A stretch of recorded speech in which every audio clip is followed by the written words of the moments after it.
that are applicable? There are no standards because we have no intimate knowledge of how Earth and life work together.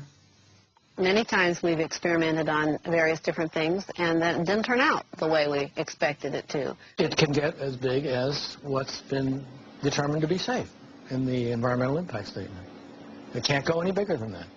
The environmental impact statement was funded by the Air Force and the Navy, the people that are running the program. When you look at the Earth itself, you think about the Earth and how it releases energy naturally. You can look at earthquakes, and what we know about them over 30 years is they're increasing in depth, frequency, and magnitude. You can look at weather patterns, and what everyone knows, at least in this country and most of the world now, is weather patterns are going through dramatic shifts that are blamed on any number of factors. And you can also look at tidal heights in the North Sea, which have been steadily rising over a 30-year period as it's been charted. All of that indicates releases of energy, and then in the midst of this natural releases of energy, we're going to inject billions of watts of power into the magnetic lines of force. What this will do, they don't really know because they've never been at these power thresholds before. Safety is the main consideration here. Aircraft safety, radio frequency safety. The environmental impact statement is the governing document, and anybody that has an environmental concern that we have not addressed in this should come to us and let us know about it. There's no independent scientific committee looking at this outside of the military. There's no physiologists or bioscientists involved in this project from the military looking at those bioeffects.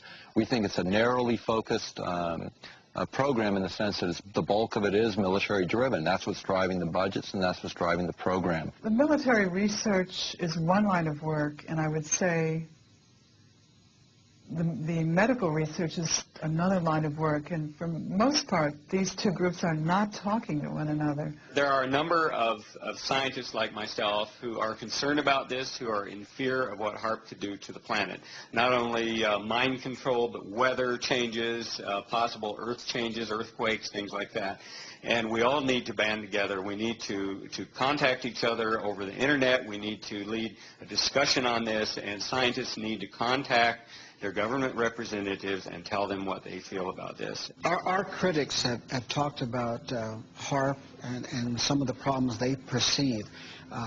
If anyone, any group, individuals, whatever, were concerned, they're welcome to tour the site. They're welcome to put together an independent team of their experts to come onto the site and to review what it is we're doing. We have absolutely nothing to hide.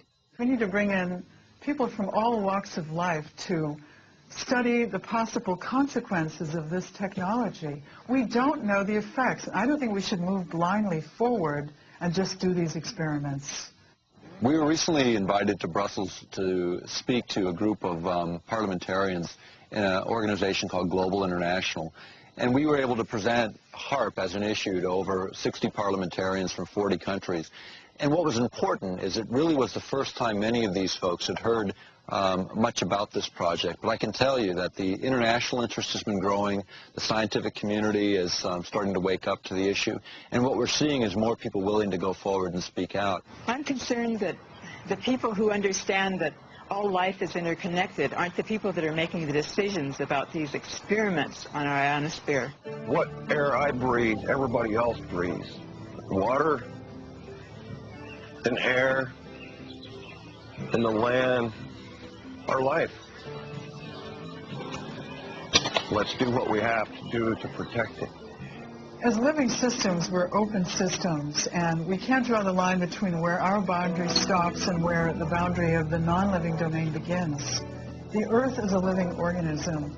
It's not something that's really outside of us. It's really an intimate part of who we are. And when we destroy it, we destroy ourselves. I have always asked that if anybody has a problem, come and let us see what the problem is. And if it's something we haven't addressed that we should have, of course we'll address it. The problem with government and the people right now is that people don't trust the government, and they have good cause not to, because so many times over the years they've not told them the truth. Well, the planet's electrical system is not there for us to exploit for Department of Defense purposes. It's there as a part of a whole beautiful, harmonious, interconnected system that supports all life on this planet. And we don't know everything that there is to know about it. It's not up to me to determine that it is or is not a valid expenditure of taxpayers' funds. It's not my call. And if Congress gives us the funds, evidently they believe it's worthwhile. I'm told to do this, and we are doing it. Those people who are in government, they tell me a lot of times that they're just following orders. My response is, so was Heinrich Himmler. He was just following orders. We're about to embark on another arms race. It's totally unnecessary. We're committing billions of dollars to this technology, and the question becomes is, where does it end? I mean, they figured $3 trillion on the entire nuclear adventure, and that's, 60% of the current national debt. Are we going to start that cycle again? Is it necessary to do that again? There's just no sense to make more of HAARP than there already is. It's intended to be for research, and that's all. So even though HAARP is small today, every major weapons program was small in its infancy. It's just we usually don't find out about them till 50 years later. In this case, we're finding out at the beginning phase, and this is a time for people to take and pay attention and look at this technology and determine, is this really a direction we want to go, and is it really necessary right now? HAARP is not a threat. It's a benefit. We also know that there are other very specific frequencies which are different from the war games frequencies, which can enhance healing, which can accelerate natural healing in our bodies, which can alleviate our mood disorders, which can help us get over depression, anxiety, and sleeplessness. The military has very different plans and asks different questions looking at the same system than the scientist who's interested in medical issues or healing the planet.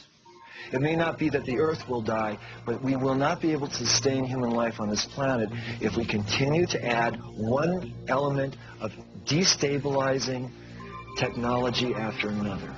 If we do not stand up for what we believe in, for the children, we're not doing our job. Perhaps true wisdom lies in knowing our limitations and that even the laws of nature are uncertain.